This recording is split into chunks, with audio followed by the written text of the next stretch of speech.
dia mahi diwayonah porocu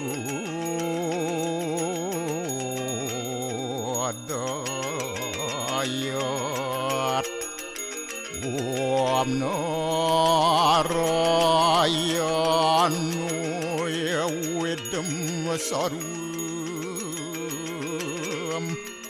yad buatem yasjabawiyam niaskalang niranjan niruya kalpun nirakyata sududiku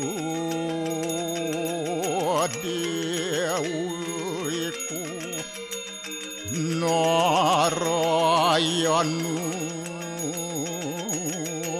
naduyatyu astiakastit tuam siwah tuam dewa ya suara param suara warahma wisnu asya rudarasya warusah paryaki ratita ampapukarmahem apa-apa-sambhawa rahimam pundarya kaksik sabahya biantara suci om kesama dewa saru peran kita angkara mamuja saru papidya alaya suasadiasiwa om kesantauya kaiku dosa kesantauya wajiku mamu santauya manaso dosa permadat kesamam om santi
Om Swastiastu. Pemirsa Bali TV, seputar Bali kembali hadir dengan menyajikan sejumlah informasi di antaranya.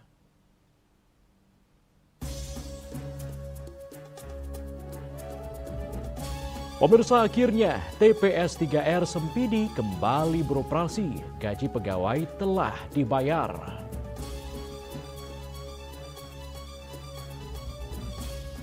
Sementara itu pemirsa, ratusan peserta dari 23 negara ikuti Rari Angon Festival 2026. Jangan lewatkan juga informasi menarik lainnya yang sudah disiapkan tim redaksi kami. Bersama saya, Epa Jayantika, inilah seputar Bali selengkapnya.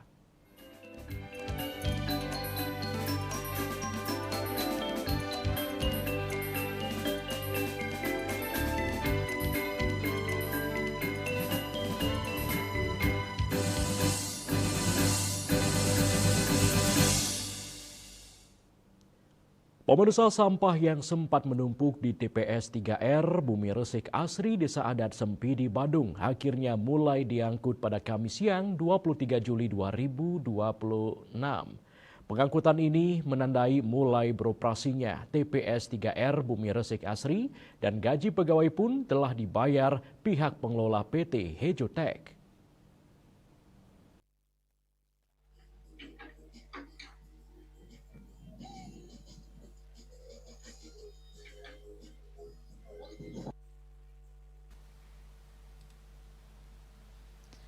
Inilah suasana pengangkutan ratusan ton sampah di TPS 3R Bumi Resik Asri Desa Adat Sempidi Badung. Sejumlah truk tampak mengantri di luar areal TPS 3R. Mereka bergantian masuk ke areal TPS 3R dengan dibantu sebuah ekskavator. Sampah-sampah yang telah menumpuk selama 3 bulan tersebut sedikit demi sedikit dipindahkan ke truk dam untuk diangkut menuju TPA Sung. Mendesa Desa Adat Sempidi Gusti Ngurah Martana menyampaikan kabar gembira setelah sebelumnya menggelar rapat dengan pihak pengelola PT Hejotek dihasilkan beberapa keputusan. Yang paling urgen adalah mulai hari ini semua sampah di TPS 3R ini secara perlahan akan diangkut setiap hari dengan 20 truk pengangkut oleh pengelola PT Hejotek. Dan yang menggembirakan lagi adalah semua gaji pegawai sudah dibayarkan. Sehingga hari ini menandakan mulai normalnya proses operasional TPS 3R Bumi Resik Asri. Fokus pekerjaan pertama adalah menghabiskan seluruh tumpukan sampah, kemudian dilanjutkan dengan tahapan-tahapan menuju normal. Mendesa Desa Adat Sempidi juga menyampaikan pihak pengelola juga telah menyatakan komitmennya melanjutkan kerjasama dan akan menambah peralatan salah satunya mesin pencacah yang berkapasitas lebih besar. Ditya minta segera diselesaikan. Satu, harus tumpukan sampah itu diselesaikan sesegera mungkin. Kedua, gaji karyawan harus dibayar sesegera mungkin. Nah, Mas Tengkara dari malam deal ya. Dari malam deal kita menandatangani kesepakatan. Kemudian hari ini, pagi ini, yang pastikan apakah sudah ada pergerakan. Ternyata sudah beberapa truk sudah disiapkan untuk mengangkut sampah organik hari ini ke TPA Sung. Kemudian gaji para karyawan, saya datang tadi ke situ, tanyakan, pastikan ternyata sudah dibayar juga. Nah, dengan itu kami tetap mempercayakan kepada pihak ketiga ini karena mereka sudah serius melakukan langkah-langkah untuk penuntasan sampah.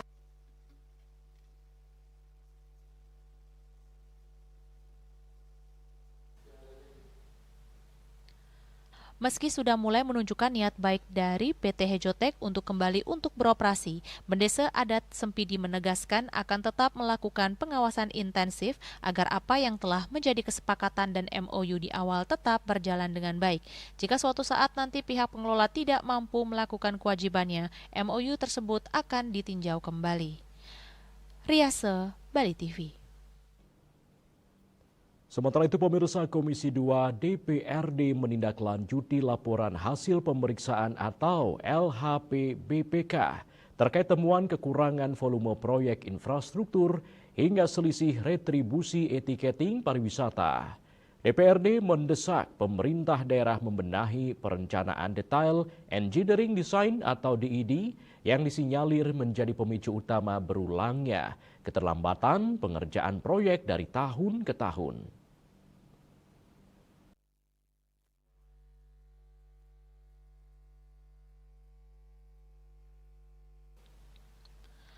Dalam rapat dengar pendapat bersama 3 dinas mitra kerja, Komisi 2 DPRD menyoroti sejumlah temuan BPK. Di Dinas Pekerjaan Umum, temuan berupa kekurangan volume serta pengerjaan fisik yang tidak tepat waktu telah ditindaklanjuti dan diselesaikan dalam tenggat 60 hari. Sementara di Dinas Pariwisata, BPK menemukan selisih retribusi e-ticketing di 2 daya tarik wisata DTW, yakni Lemukih dan Sekumpul, dengan total selisih mencapai Rp278 juta akibat ketidaksesuaian tarif dan aturan lama.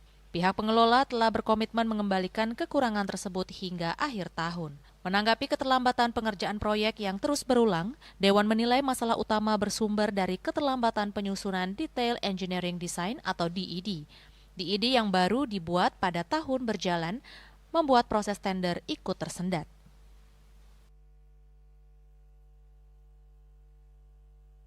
Sering ada terlambatan seperti ini. Jadi kadang-kadang dari ED yang terlambat. Jadi anggaran DED yang terlambat. DED itu harusnya dikerjakan sebelum tahun berjalan berikutnya. Dianggarkan kegiatan mana. Terkadang kegiatan itu baru tahun ini, DED-nya baru tahun ini juga. Itu jawaban daripada Bina Marga tadi. Dan kami sudah minta, jangan sampai istilahnya kalau secara terus-menerus seperti ini, kita mau evaluasi gimana kinerja PU terhadap perencanaan daripada perbaikan jalan.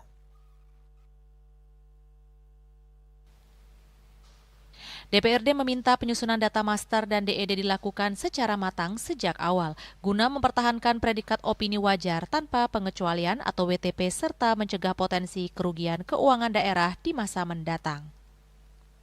Yasari Yuli, Bali TV. Pemirsa, Wakil Menteri Hak Asasi Manusia Mugianto memastikan TNI dan Polri menjadikan HAM sebagai landasan dalam melakukan tugas menjaga keamanan dan ketertiban di wilayah Papua. Menurut Wamenham, sudah banyak regulasi yang diadopsi oleh TNI dan Polri untuk memastikan HAM menjadi panduan dalam kerja pengamanan di semua tempat.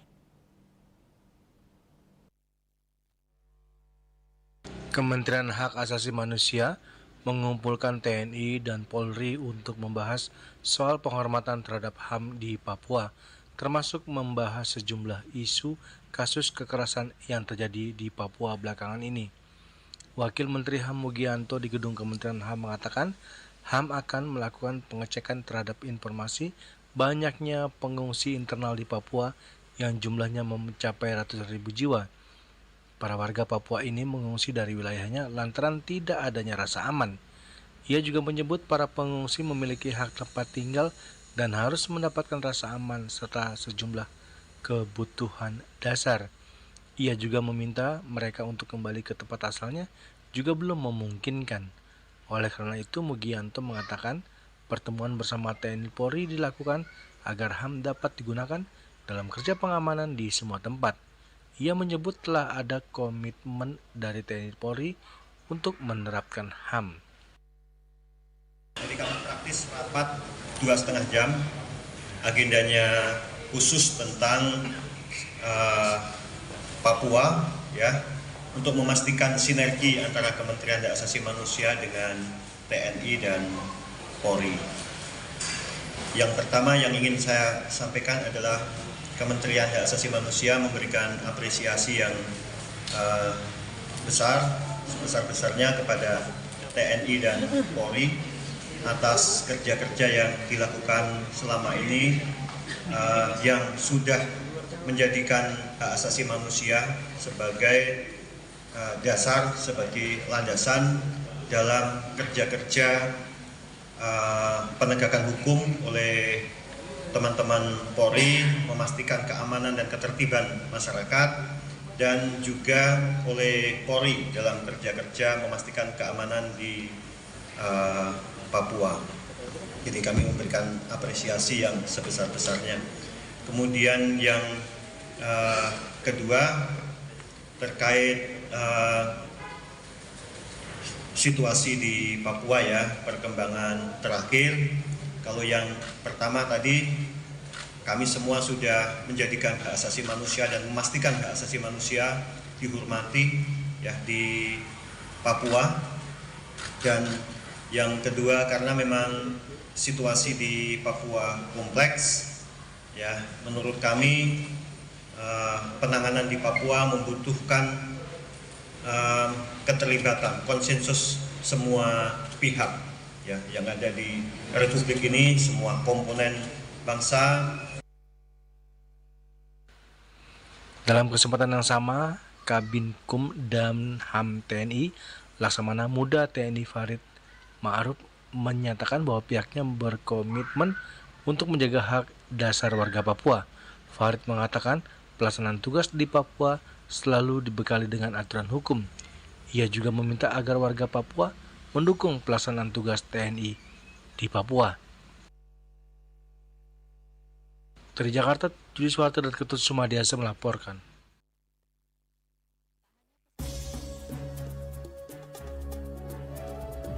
Pemirsa, ratusan peserta dari 23 negara ikuti Rari Angon Festival 2026.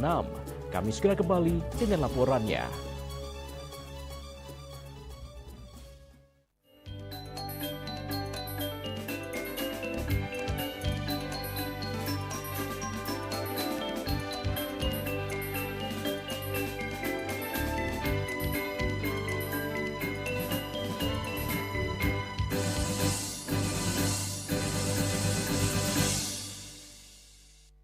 Kenal Veronica kok es luar tarik Melaka bikin beta nagih. Biji kopi asli dari es luar hitam baru, hitam pekat bikin beta gembira tanpa melaju. Es luar white coffee nikmat enak bikin nagih kok. Mau luwak white coffee kok satukan. Kopi luwak, kopi nikmat, nyaman diminum. Amco, cat kayu dan besi. This indicates that Bali has recovered after the COVID-19 pandemic and has become the main destination for world tourists. However, Balinese menu choices are also getting richer, such as sam-sam guling, tukuah balung, and lawar babi. Although many restaurants serve similar menus made from pork, Thai, they leave behind telltale characteristics of fragments of DNA circulating in the blood, called cell-free DNA.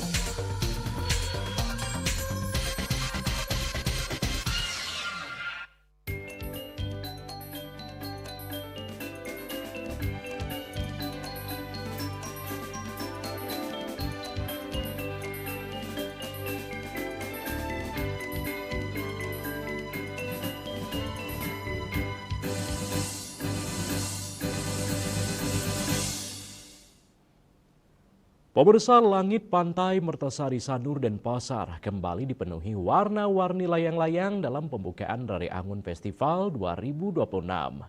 Festival tahunan yang mengusung semangat pelestarian seni budaya tradisional dan modern ini resmi digelar selama 4 hari mulai 23 hingga 26 Juli 2026.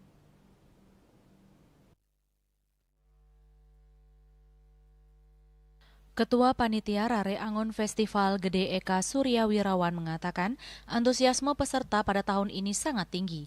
Sebanyak 23 negara ambil bagian dengan total 105 peserta internasional yang turut menerbangkan berbagai jenis layang-layang kreasi dari berbagai belahan dunia.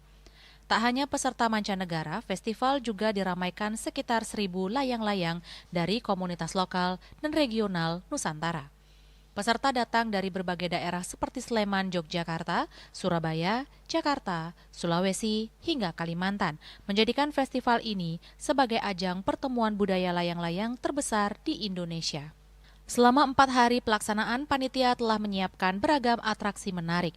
Pada tanggal 23 hingga 24 Juli, peserta internasional menerbangkan layang-layang kreasi mereka di lokasi utama festival hingga sore hari. Sementara itu, pertunjukan Night Flight menjadi salah satu agenda paling dinanti. Digelar pada malam 24 dan 25 Juli mulai pukul 19.00 WITA. Pertunjukan ini menampilkan layang-layang berhias lampu yang diterbangkan di langit malam, dipadukan dengan hiburan musik secara langsung. Pada 25 Juli, festival juga menghadirkan kompetisi layang-layang tradisional. Setelah kompetisi usai, seluruh peserta kembali berkumpul di lokasi utama untuk mengikuti pertunjukan Night Flight. Menurut Gede Eka Suryawirawan, Rare Angon Festival tidak hanya menjadi ajang hiburan, tetapi juga media edukasi bagi masyarakat, khususnya generasi muda, agar semakin mengenal perkembangan seni layang-layang yang kini telah mendunia. Kamu yang saya mengedukasi masyarakat bahwa layangan di Bali bukan tradisional aja. Mungkin nanti bisa dilihat ada layangan sport kite dan ada layangan revolution.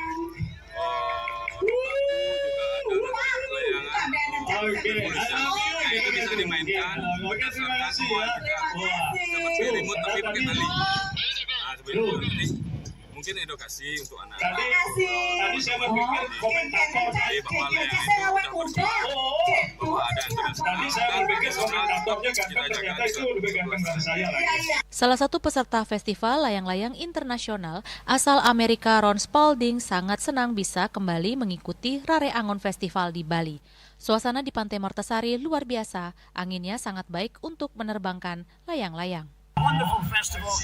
We always look forward to coming here.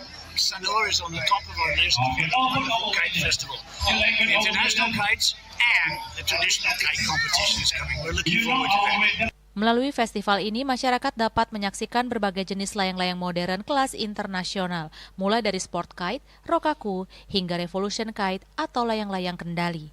Meski terus berkembang mengikuti inovasi dunia, panitia menegaskan bahwa nilai-nilai budaya dan tradisi layang-layang khas Bali tetap menjadi identitas utama Rare Angon Festival yang akan terus dijaga dan dilestarikan.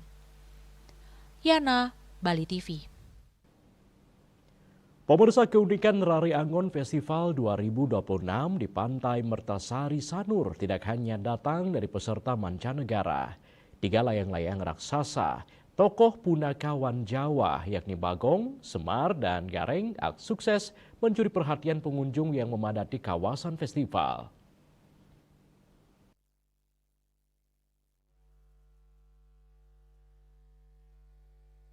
Pemilik layangan Dani Cahyo Prabowo asal Sleman, Yogyakarta mengatakan dirinya rutin mengikuti Rare Angon Festival setiap tahun sebagai bentuk kecintaannya terhadap seni layang-layang sekaligus upaya melestarikan budaya Nusantara. Ketiga layangan berukuran raksasa tersebut memiliki tinggi sekitar 13 meter dan dibuat menggunakan bahan kain ripstop serta parasut agar tetap kuat diterbangkan di tengah hembusan angin pantai. Proses pembuatannya pun tidak singkat.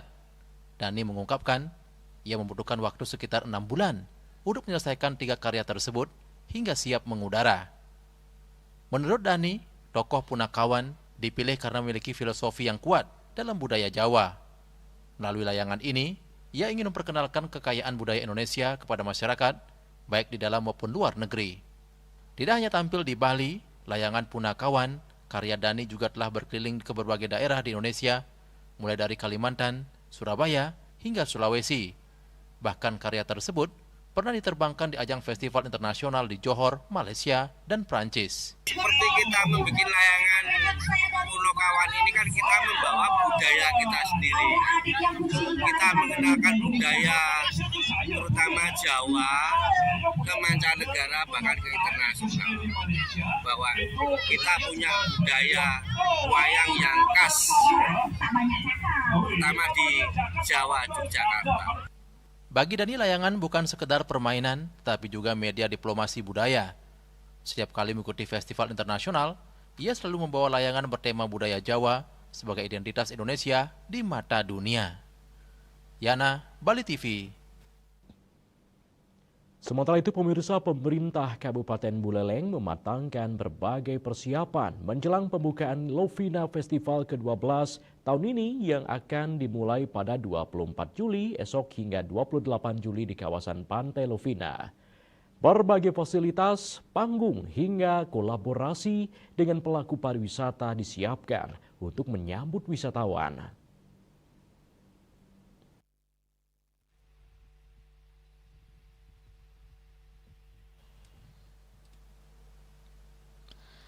Sehari menjelang pembukaan Lovina Festival 2026, pemerintah Kabupaten Buleleng terus memfinalisasi berbagai persiapan di kawasan Pantai Lovina.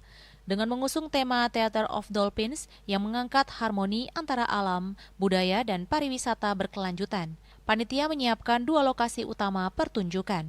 Panggung Tasikmadu akan digunakan pada 24 hingga 26 Juli dengan sajian yang menyasar wisatawan mancanegara. Sementara Panggung Binaria akan menjadi pusat kegiatan pada 26 hingga 28 Juli dengan hiburan yang lebih sesuai bagi wisatawan domestik. Nyoman Ari Astawa selaku pelaku pariwisata di Lovina serta panitia Lovina Festival menjelaskan, selain menyiapkan rangkaian acara, pihaknya juga berkoordinasi dengan pelaku usaha pariwisata, pengelola hotel, restoran, komunitas, hingga instansi terkait untuk memastikan kelancaran pelaksanaan festival dan kenyamanan wisatawan. Dengan kesiapan mencapai 95%, ia menyatakan Lovina Festival kali ini adalah yang terbaik. Selain dukungan dari banyak pihak, pelaku pariwisata serta warga Lovina sangat mendukung serta berpartisipasi aktif dalam pelaksanaannya besok. Beberapa kali Lovina Festival, ya, dan event ini juga disupport begitu banyak sama beliau dan juga ada teman-teman yang lainnya juga sama, juga peran masyarakat sangat antusias ya untuk membantu mensukseskan pelaksanaan Lovina Festival ini.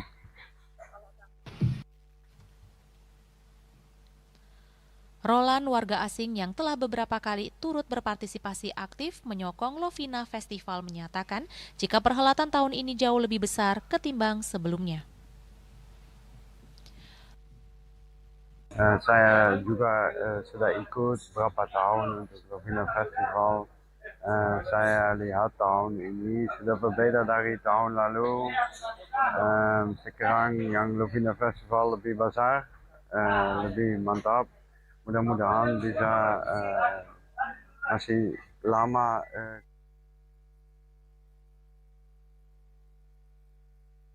Persiapan juga didukung keberadaan berbagai destinasi wisata unggulan di Bali Utara, mulai dari Pantai Lovina, kawasan air terjun, wisata religi, hingga Taman Laut Menjangan yang diharapkan menjadi pilihan wisata bagi pengunjung selama festival berlangsung.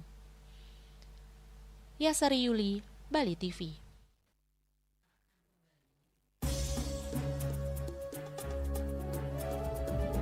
Pemirsa, kami akan segera kembali dengan informasi. Menteri PPPA sebut Hari Anak Nasional momentum perkuat pelaksanaan PP Tunas.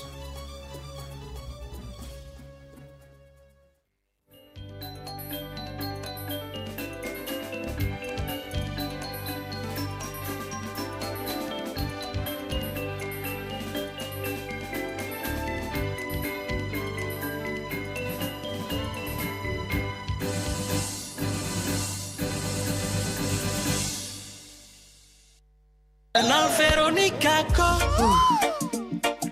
es luar tarik Melaka bikin beta nagih. Biji kopi asli dari es luar hitam baru, hitam pekat bikin beta gembira tanpa laju. Es luar white kopi nikmat enak bikin nagih kok. Mau luak white kopi kok satukan. Kopi luwak, kopi nikmat, nyaman diminum.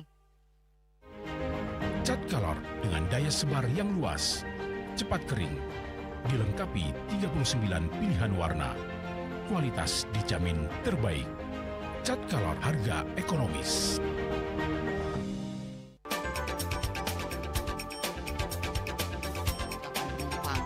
Pihak bandara telah melayani sebanyak 192.284 penumpang baik domestik maupun internasional.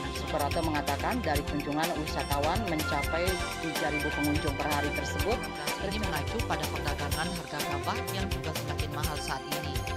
Kondisi itu pun membuatnya tidak maksimal memenuhi permintaan pasokan beras dari pelanggan dan loyalitas anggota Linmas. Hadir dalam kegiatan pelatihan dan pembekalan tersebut,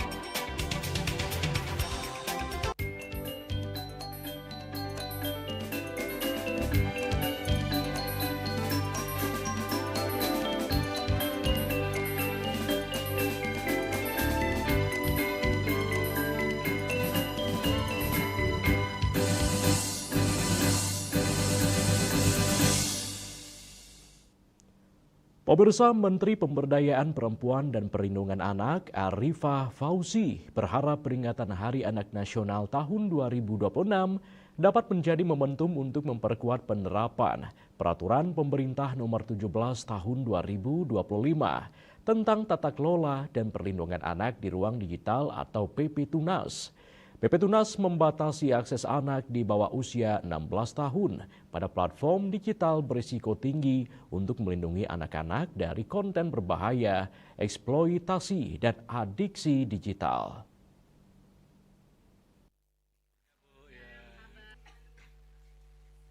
PP Tunas membatasi akses anak di bawah usia 16 tahun pada platform digital berisiko tinggi untuk melindungi anak-anak dari konten berbahaya, eksploitasi, dan adiksi digital.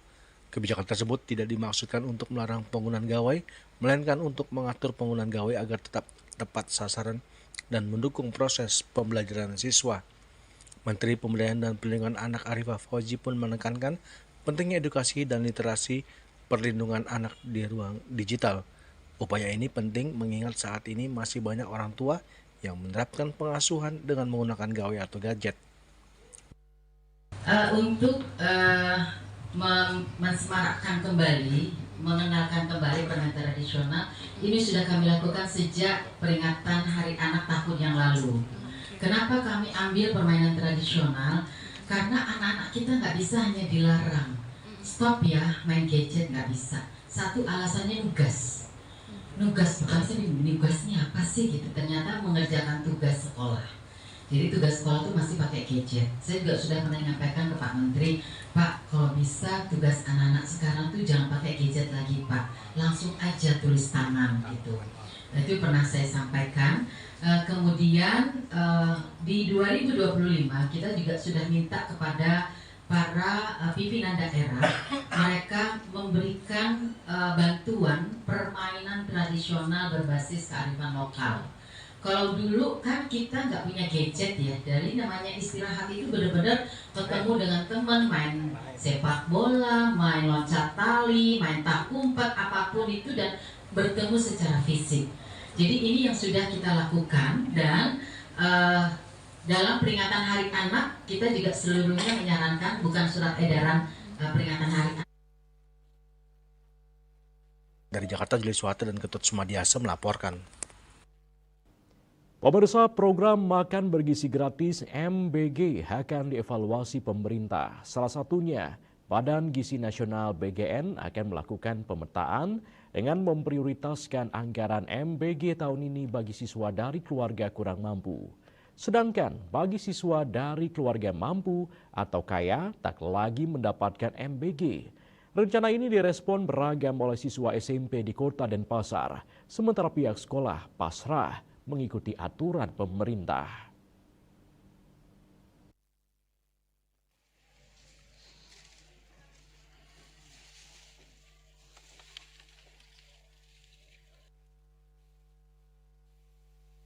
Hingga Kamis 23 Juli 2026, pelaksanaan MBG bagi siswa SMP di Kota Denpasar berjalan lancar. Paket MBG sudah tiba di sekolah sekitar pukul 9.30 WITA untuk dibagikan di jam istirahat kedua sekitar pukul 10.30 WITA di SMP PGRI 9 Denpasar. Siswa dengan tertib dan mengambil dan menikmati paket MBG di luar ruangan belajar. Bahkan, banyak siswa yang memilih menikmati menu MBG secara lesehan di halaman sekolah bersama rekan-rekannya, sehingga jauh lebih santai. Sementara itu, di SMP PGRI 9 Denpasar, paket MBG ditempatkan di balai bengong sekolah agar mudah dibagikan kepada anak-anak. Sementara sampah sisa makanan ditangani sendiri oleh OSIS dan sekolah. Terhadap wacana paket MBG hanya diprioritaskan bagi siswa keluarga kurang mampu, siswa SMP PGRI 9 Denpasar, Bagas, mengaku sebaiknya tetap seperti saat ini. MBG tak boleh mengenal siswa miskin dan kaya karena menggunakan uang pemerintah. Sementara itu, siswa SMP PGRI 9 Denpasar, IGD Subawo Putra, mengaku setuju dengan rencana tersebut. Bagi siswa dari keluarga kurang mampu, MBG sangat berarti bagi mereka, sedangkan di sekolah banyak juga paket MBG diberikan siswa kepada orang lain atau disia-siakan. Siswa kelas 82 ini mengatakan, MBG sangat banyak membantu siswa dan menyehatkan siswa. Nilai manfaat MBG menurut Gus? Membantu menambah gizi anak bangsa. Ya, gizi ya. Untuk yang kurang mampu juga. Ya. Kepala SMP PGRI 9 Denpasar, Iko Mangwardana, menegaskan sekolah pasrah dan tunduk pada aturan dan kebijakan pemerintah soal MBG saat ini, sebab MBG bagi dia banyak membantu siswa sekolah swasta. Jika hanya diprioritaskan bagi siswa ekonomi kurang mampu, juga harus jelas kriteria penerimanya, namun sangat efektif dan tepat sasaran jika MBG ini tak lagi diberikan kepada siswa dari keluarga kaya agar tak salah sasaran. Di SMP PGRI 9 Denpasar, kata Kasek yang juga dalang ini selalu mengutamakan kebersihan, disiplin guna melahirkan prestasi, termasuk mengelola sampah MBG sehingga tahun ini sekolah ini dijadikan sekolah model oleh Kemendikdasmen RI. MBG itu ada penataan ulang sehingga yang mampu, kategori mampu itu akan mungkin ditiadakan dan yang mampu ke bawah itu akan diprioritaskan. Menurut saya mungkin pas ya, sehingga sasarannya tepat kepada anak-anak yang memang kurang mampu. Kepala SMP PGRI 8 Denpasar, Dr. Iketut Gede Adi Trisna Sugara, juga mengatakan sekolah menerima apapun keputusan dari pemerintah soal MBG. Bahkan sekolahnya tak pernah protes jika paket MBG datang terlambat ataupun tertunda. Hal ini dilakukan karena program ini gratis bagi siswa dan sangat bermanfaat bagi siswa. Program ini artinya lebih diperuntukkan untuk orang yang kurang mampu, kita tetap mensupport. Artinya seluruh siswa diberikan MBG, kami menyampaikan terima kasih. Jika dirubah hanya untuk yang kurang mampu, kami pun tetap bersyukur. Dari Jakarta dilaporkan, pemerintah menghentikan sementara pembangunan dapur atau Satuan Pelayanan Pemenuhan Gizi SPPG baru dan merencanakan SPPG berbasis sekolah. Anggaran MBG juga sedang dibahas oleh DPR RI agar lebih efisien dan efektif. Suece, Bali TV.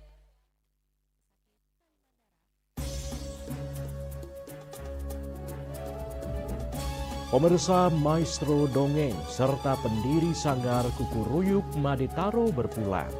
Kami segera kembali dengan informasinya.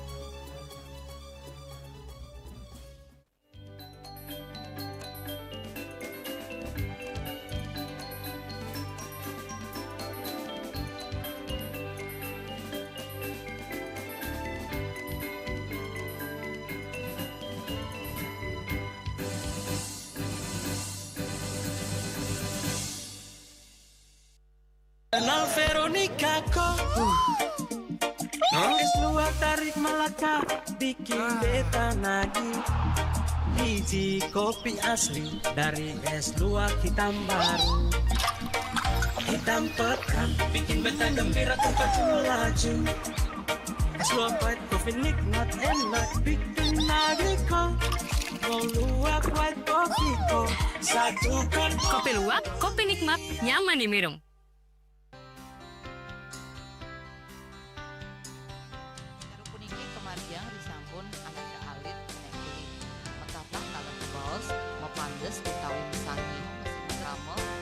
Antar Ketua Banjar Jakarta Selatan hari di Jakarta Selatan para pinangkita miwah tokoh-tokoh umat ini emansipasi miwah penyarengan kerama istri sahel anggen TPS Cangin Purikau wenten taler 6 TPS sanik kaayahin oleh kerama istri inggian ring TPS 6.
Pemirsa, dunia seni di Bali kembali berduka. Salah seorang maestro mendongeng dan permainan anak-anak tradisional, Made Taro, berpulang dini hari tadi.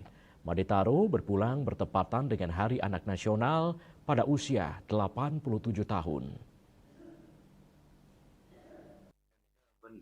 Kasih foto dan sebagainya.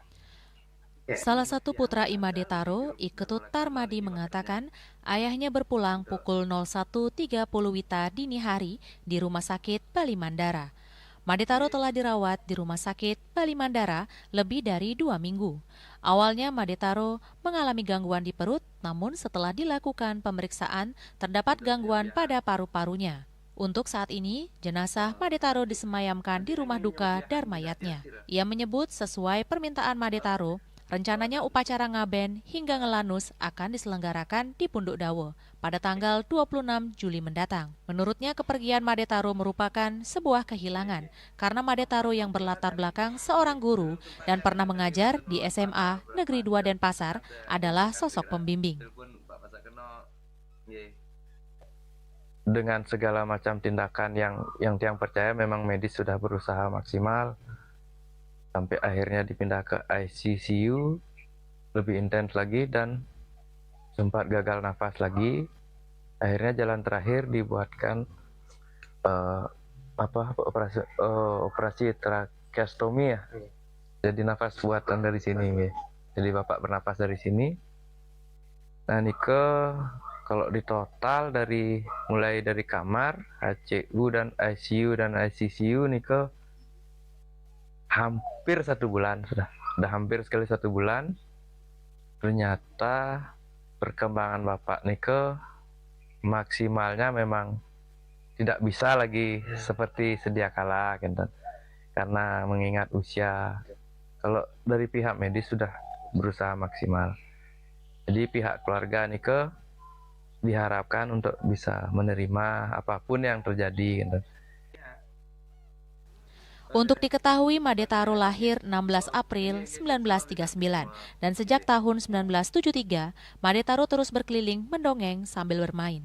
Made Taro meninggalkan 4 orang anak laki-laki dan salah satu cucu dari Made Taro kini aktif meneruskan sanggar Kukuruyuk milik Made Taro. Hingga saat ini, Made Taro sudah mengumpulkan 200 jenis permainan tradisional anak, 225 lagu anak-anak, dan menulis puluhan buku dongeng.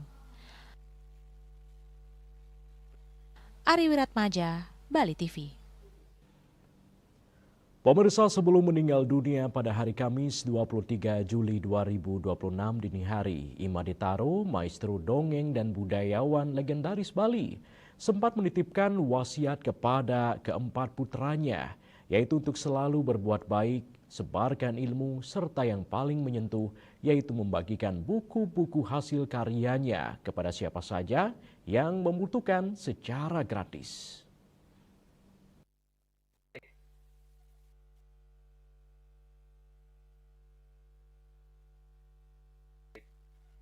Dunia seni dan sastra Bali berduka, maestro sekaligus penulis legendaris Made Taro telah berpulang ke pangkuan Sang Pencipta. Almarhum meninggal dunia di usia 87 tahun pada hari Kamis 23 Juli 2026 dini hari, setelah perjuangan panjang melawan sakit yang dijalani selama hampir 1 bulan penuh. Awal mula kondisi Made Taro terganggu saat mengeluh sakit perut menjelang perayaan Kuningan. Kisah perjalanan sakit beliau diceritakan oleh putra keempat almarhum, Ketut Tarmadi. Meski sempat membaik dan diprediksi boleh pulang, kondisi almarhum tiba-tiba menurun drastis. Demam tinggi disertai gangguan pernapasan menyerang, mengindikasikan adanya infeksi paru yang serius hingga menyebar ke aliran darah.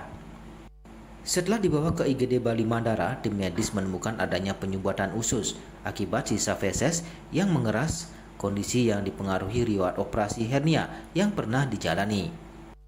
Made Taro pun harus menjalani perawatan intensif di HCU hingga ICU, bahkan sempat menjalani operasi tracheostomi untuk membantu pernapasan, karena infeksi bakteri dan faktor usia membuat daya tahan tubuhnya semakin melemah. Setelah hampir sebulan dirawat, pendiri sanggar Kukuruyuk tersebut sempat ada titik terang. Almarhum sempat bisa menonton televisi dan berkomunikasi sederhana menggunakan papan abjad. Namun kondisi itu tidak bertahan lama. Dini hari pukul 01.10 WITA 23 Juli, napas beliau melemah dan berhenti selamanya. Momen yang menyentuh kepergian Made Taro bertepatan dengan Hari Anak Nasional. Sebuah kepedulian yang penuh makna, mengingat almarhum sepanjang hidupnya berkecimpung dan mendedikasikan karya untuk dunia anak-anak. Di saat-saat terakhir seluruh anak, menantu dan ke-8 cucu kesayangan sudah berkumpul menemani. Pesan terakhir yang diwariskan sang maestro begitu sederhana namun dalam. Selalu bersatu, berbuat baik sesama manusia, dan sebarkan ilmu serta buku-bukunya kepada siapa saja yang membutuhkan. Karena saya kan sebagai anak mengasih support, semangat. Kalau pesan terakhirnya Bapak itu ya satu, sama saudara itu rukun, terus tolong berbuat baik sesama orang, ya seperti biasalah sebenarnya. Itu untuk gininya, buku-bukunya saya dipesannya siapa yang memerlukan berikan, bila perlu pada saat di rumah duka yang disuruh bawa bukunya. Nanti sira sanerau dikasihkan yang senang membaca, silahkan enten, bukan untuk dijual gitu enten. Made Taro meninggalkan jejak panjang bagi dunia literasi dan seni Bali. Meski raganya telah tiada, semangat dan pesan-pesan kebaikannya akan terus hidup lewat karya-karyanya. Selamat jalan Maestro Made Taro. Semoga karya serta dedikasimu untuk pelestarian seni dan tradisi Bali tetap abadi dan tetap tumbuh dan hidup di nadi para generasi mendatang. Ari Wiratmaja, Bali TV. Banyu Murus.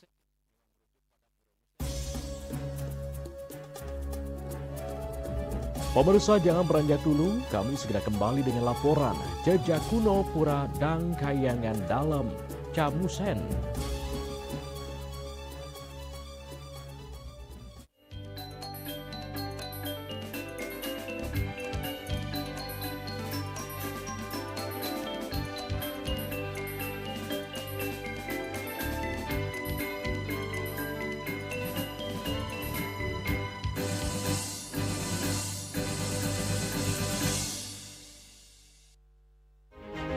Cat Color dengan daya sebar yang luas, cepat kering, dilengkapi 39 pilihan warna. Kualitas dijamin terbaik. Cat Color harga ekonomis.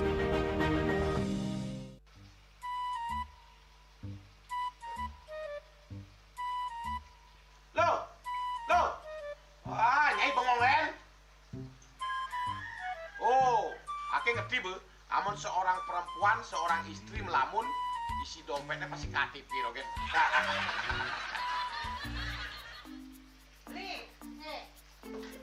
Awake hanya belajar lebih tenang menikmati hidup dengan proses tanpa harus protes.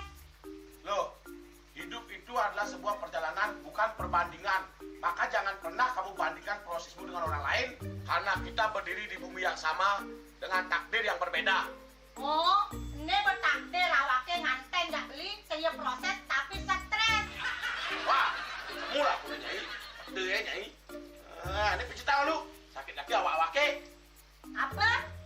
Mau pijat itu? Oh, mau pijat. Bawayan kayak dirungi, matajan, metuakan. Dan ini subane gelam kekini awake ini makatang lo. Awake ini makatang. Awake sing kodak, awake sing idang kenja, sing idang mijat. Loh, beli pergi karena tugas, pulang demi beras. Lelah itu wajar, tapi menyerah bukanlah jalan keluar. Semangat kone ngopi, kone ngama, wakilnya berceramah, jadi kayak presiden. Cuma sebelum lagi sih, kita ngawake.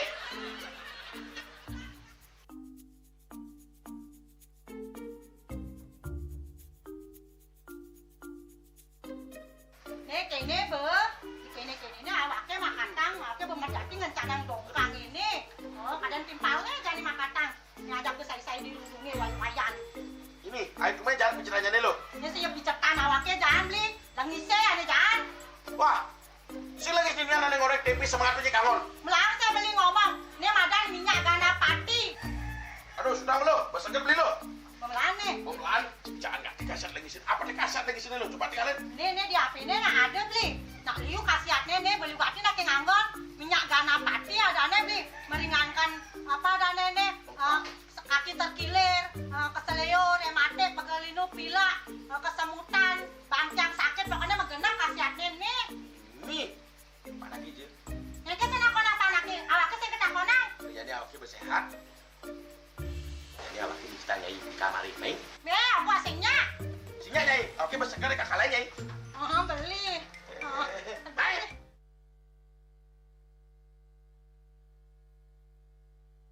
Sulingi pemangku peseraman tetap mengusahakan pendidikan moral. Budi pekerti suko wibawo tan kewawo dening pejah gerehe astro gerehe stri ngeten ya. Aneka dua eka dua swalaksana batara. Jadi alam niki seisen yang jagat niki sami kesusup oleh desang yang widi. Siwa bumi, ring bumi niki wenten batara niki. Sakaraga ngai mecaru kan ngidupang pertiwi di Bali buana bumi mengurip niki.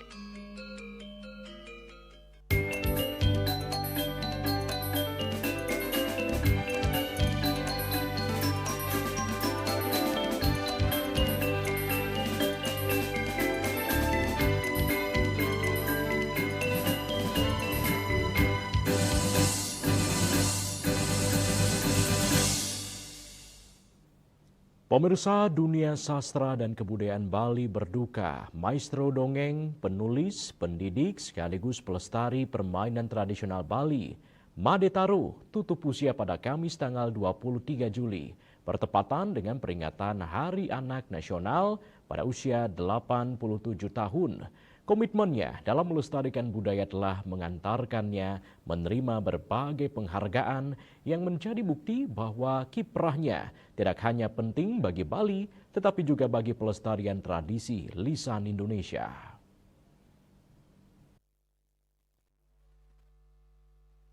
Di tengah derasnya arus gawai dan hiburan digital yang menyita perhatian anak-anak, Made Taro tetap teguh menjaga warisan budaya melalui dongeng selama hidup. Maestro dongeng asal Bali tersebut aktif mengisahkan cerita-cerita yang syarat nilai kehidupan, membuktikan bahwa tradisi lisan tetap memiliki tempat penting dalam membentuk karakter generasi muda. Made Taro mulai mendongeng sejak tahun 1973 ketika masih menjadi guru sekolah dasar, berawal dari kenangan masa kecil yang kerap mendengarkan dongeng sebelum tidur dari orang tuanya. Ia menyadari bahwa cerita bukan sekedar hiburan, melainkan media pendidikan karakter yang membekas hingga seseorang dewasa. Dedikasinya semakin nyata ketika mendirikan Sanggar Kukuruyuk tahun 1979. Sanggar tersebut menjadi ruang belajar bagi anak-anak untuk mengenal dongeng, lagu daerah, dan permainan tradisional Bali. Melalui sanggar tersebut pula, Made Taro mendokumentasikan sekaligus menciptakan berbagai cerita, lagu, dan permainan yang terus diwariskan kepada generasi berikutnya. Bagi Made Taro, dongeng merupakan sarana efektif menanamkan nilai kejujuran, kepedulian, tanggung jawab, hingga kecintaan terhadap alam dan budaya. Sejumlah karyanya bahkan mengangkat tema-tema kekinian seperti anti korupsi, penghormatan kepada orang tua, dan pelestarian lingkungan, sehingga pesan moral terasa dekat dengan kehidupan masyarakat. Komitmennya dalam melestarikan budaya telah mengantarkannya menerima berbagai penghargaan, di antaranya Maestro Seni Tradisi Lisan serta Anugerah Kebudayaan dari Presiden Republik Indonesia pada tahun 2009, Kanada Nugraha Award tahun 2007, Guru Teladan Provinsi Bali tahun 1984. Pengakuan tersebut menjadi bukti bahwa kiprahnya tak hanya penting bagi Bali, tetapi juga bagi pelestarian tradisi lisan Indonesia. Di berbagai kesempatan, Made Taro terus mengajak para orang tua untuk menghidupkan kembali kebiasaan mendongeng di rumah. Menurutnya, cerita yang disampaikan dengan kasih sayang mampu membentuk watak anak jauh lebih kuat dibandingkan sekadar nasihat. Karena itu, ia meyakini bahwa tradisi mendongeng harus terus diwariskan sebagai fondasi pendidikan karakter bangsa. Juliana, Bali TV. Sementara itu pemirsa, pura dan kayangan dalam Camusen atau yang lebih dikenal sebagai Pura Musen Secara administratif terletak di wilayah Desa Blangsinge, Desa Sabe, Kecamatan Belah Batu, Kabupaten Gianyar. Berdasarkan hasil penelusuran sejarah yang mengacu pada bukti primer berupa prasasti dan artefak tinggalan, pura ini diyakini merupakan salah satu tempat suci kuno di Bali yang telah ada sejak abad ke-10 hingga ke-12 Masehi. Salah satu bukti sejarah terpenting adalah Prasasti Sukawati B yang dikeluarkan oleh Raja Sri Maharaja Haji Jayapangus Arkaja Cihne. Berdasarkan penanggalan modern, prasasti tersebut diterbitkan pada 22 Juli 1181 Masehi. Dalam lempeng 8A, prasasti itu menjelaskan batas-batas wilayah desa Sukawati termasuk penyebutan nama Banyu Murusen yang diyakini sebagai nama kuno Pura Musen. Peneliti arkeologi dan epigrafi BRIN, Gusti Swarbawe, yang melakukan pembacaan langsung terhadap prasasti Sukawati A dan Sukawati B, menyimpulkan bahwa Banyu Murusen memang merujuk pada Pura Musen yang kini berada di Desa Blangsinge. Pada masa kerajaan Bali Dwipa, kata banyu atau air lazim digunakan sebagai awalan nama tempat suci yang memiliki sumber mata air atau pertirtaan. Sementara itu, kata Murusen berasal dari bahasa Kawi Murus yang berkaitan dengan air yang mengalir deras atau berlimpah. Dengan demikian, Banyu Murusen dapat dimaknai sebagai sebuah pertirtaan atau tempat pertapaan yang memiliki sumber mata air dengan debit yang melimpah. Selain prasasti Sukawati B, keberadaan prasasti Sukawati A juga memperkuat sejarah kawasan tersebut. Meski kondisinya tidak lagi utuh dan hanya tersisa 3 dari 9 lempeng, prasasti ini masih menyebut nama kuno air terjun Tegenungan, yakni air Morogbog. Lokasi air terjun itu hanya sekitar 200 meter di sebelah selatan Pura Musen. Masyarakat desa Blangsinge sejak dahulu mengenalnya dengan nama Sroksogan, sebelum kemudian populer sebagai air terjun Tegenungan dan kini juga dikenal sebagai air terjun Blangsinge. Untuk memperdalam penelitian sejarah, Gusti Swarbawe bersama tim Balai Pelestarian Kebudayaan BPK Kabupaten Gianyar melakukan kajian terhadap 4 arca Pratimo kuno yang tersimpan di Pura Musen. Berdasarkan analisis gaya seni atau langgamnya, keempat arca tersebut diperkirakan berasal dari rentang abad ke-10 hingga abad ke-12 Masehi. Harap mendidiang asiki majar keraman didiang utamanya nih penapi antuk nggih nabdaben mangdo presida napi astana nyagel nggih kesucian kebersihan lingkung riki mando sami merasa nuenan ngiring sarang-sarang niki nggih jaga indik kewedan pura niki kelestariannya nih duaan niki peninggalan niki ke bawah pura Dangkayangan. Di kawasan pura juga terdapat sebuah candi tebing kecil. Hasil penelitian menunjukkan bangunan tersebut memiliki beberapa lapisan pembangunan. Bagian tertua berupa candi yang menyatu dengan tebing diperkirakan dibangun pada abad ke-10 hingga ke-12 Masehi, sedangkan lapisan berikutnya berupa susunan bata berasal dari periode yang lebih muda. Berdasarkan 2 bukti sejarah primer, yakni catatan prasasti dan artefak tinggalan, para peneliti menyimpulkan bahwa Banyu Murusen atau Pura Musen merupakan tempat suci kuno yang telah berdiri sejak antara abad ke-10 hingga ke-12 Masehi. Keberadaannya bahkan telah tercatat secara pasti dalam prasasti Sukawati B yang bertanggal 22 Juli 1181 Masehi, menjadikannya salah satu situs bersejarah penting yang merekam perkembangan peradaban dan kehidupan spiritual masyarakat Bali pada masa kerajaan kuno. Hendra dan Edi, Bali TV. Dan kini kami sampaikan informasi perakiraan cuaca untuk kabupaten kota di Bali.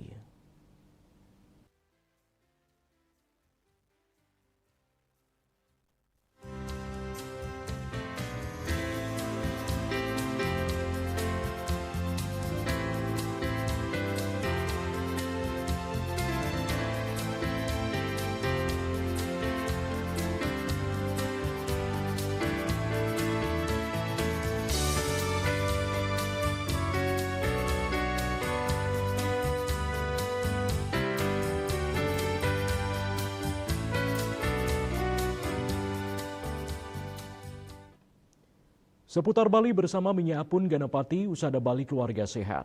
Update terus informasi Anda dengan subscribe dan like YouTube channel Bali TV @newsbalitv. Mewakili redaksi yang bertugas, saya Epa Jayantika pamit undur. Terima kasih atas perhatian Anda dan sampai jumpa. Om Santi, Santi, Santi Om.